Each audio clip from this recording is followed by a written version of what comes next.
Hello everyone, my topic is first welfare theorem, that is also known as social optimum theorem and efficiency theorem.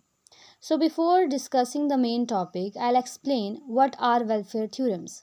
So there are two fundamental theorems of welfare economics that explain that how market outcomes align with the desirable goals of the society, and using this the policymakers design the methods of resource allocation.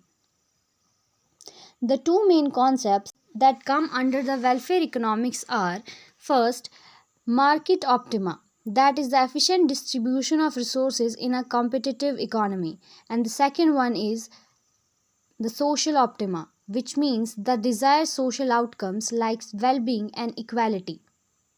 तो जो Pareto efficiency है वो एक ऐसी condition होती है जहाँ पर हर एक कंज्यूमर, यहाँ के केस में हम दो कंज्यूमर्स ले रहे हैं जो बेटर ऑफ होते हैं, मतलब वो क्या है, एक ऐसी बंडल को कंज्यूम कर रहे होते हैं जो उनको मैक्सिमम सेटिस्फेक्शन देता है, और इस कंडीशन में पैरेटो इम्प्रूवमेंट का कोई भी चांस नहीं होता है। मतलब यहाँ पर हमारे पास कोई भी ऐसा एलोकेशन नहीं होगा जहाँ पर हम एक कंज्यूमर को बेटर ऑफ करें, मतलब उसको हम ज़्यादा यूटिलिटी प्रोवाइड करें पहले के कंपैरिजन में, लेकिन जो दूसरा कंज्यूमर है वो वर्स ऑफ ना हो, मतलब उसके पास जो पहले यूटिलिटी थी वो घटे ना।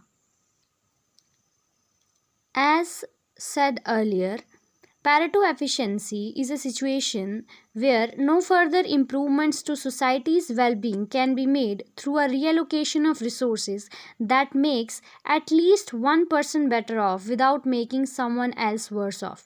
And we can understand this by the graph, which represents two disjoint sets of person A and person B, and the point M represents the allocation of bundle where both A and B are made better off. So now we will discuss the main topic of our discussion, that is first welfare theorem.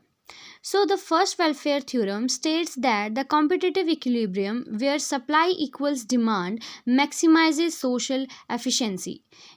तो इसका मतलब ये है कि हर competitive market का जो equilibrium होता है वो पैरेटो एफिशिएंट होता है, जहाँ पर ऐसा कोई दूसरा पॉइंट नहीं है जिस पे एक पर्सन या फिर एक कंज्यूमर बेटर ऑफ हो और दूसरा वर्स ऑफ ना हो. The first welfare theorem can also be stated as that if the conditions of no externalities, perfect competition, perfect information, and the last one that the agents are rational are fulfilled, then private market equilibrium is Pareto efficient. तो यहाँ पर ये बोला गया है कि जो first welfare theorem है वो ये कहती है कि हमने अभी चार कंडीशंस बोली, अगर वो फुलफिल होती हैं तो जो मार्केट इक्विलिब्रियम होगा वो हमेशा पैरेटो एफिशिएंट होगा. Further this theorem has some implicit assumptions that contribute to its working. The first one is that agents only care about their own consumption of goods and not about what others consume.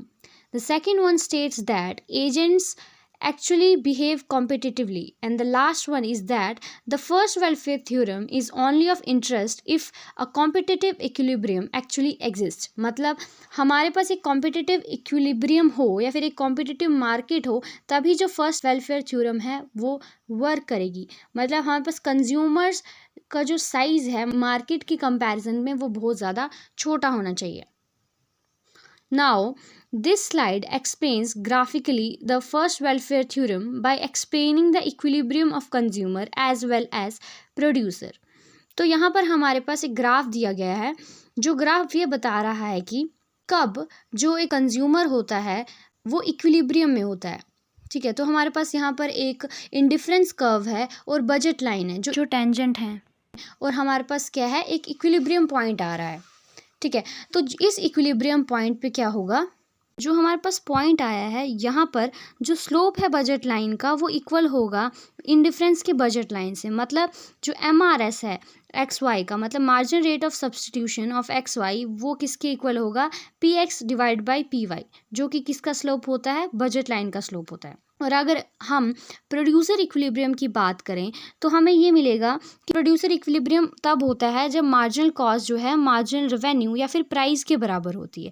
तो हमारा equilibrium कब होगा producer के case में, जब हमारा MCX PX के equal होगा और MCY PY के इक्वल होगा। और अगर हम इन दोनों इक्वेशंस को डिवाइड करें तो हमारे पास क्या आएगा, PX by PY equal to MCX divide by MCY। ठीक है, और जो यही जो रेशियो है वो किसको रिप्रेजेंट करता है, मार्जिन रेट ऑफ ट्रांसफॉर्मेशन को। ठीक है, तो हमारी जो पहली इक्वेशन थी जो ये बता रही थी कि जो हमारा कंज्यूमर इक्विलिब्रियम को एक्सप्लेन कर रही थी, उस इक्वेशन को अगर हम इक्वेशन 5 के साथ मिलाकर देखें तो हमें क्या मिलेगा, हमें प्रूफ मिलेगा किसका, फर्स्ट वेलफेयर थ्योरम का। ठीक है, जहाँ पर क्या है, MRT मतलब margin rate of transformation of XY is equal to margin rate of substitution XY of person A that is equal to margin rate of substitution XY of person B. That was all. Thank you.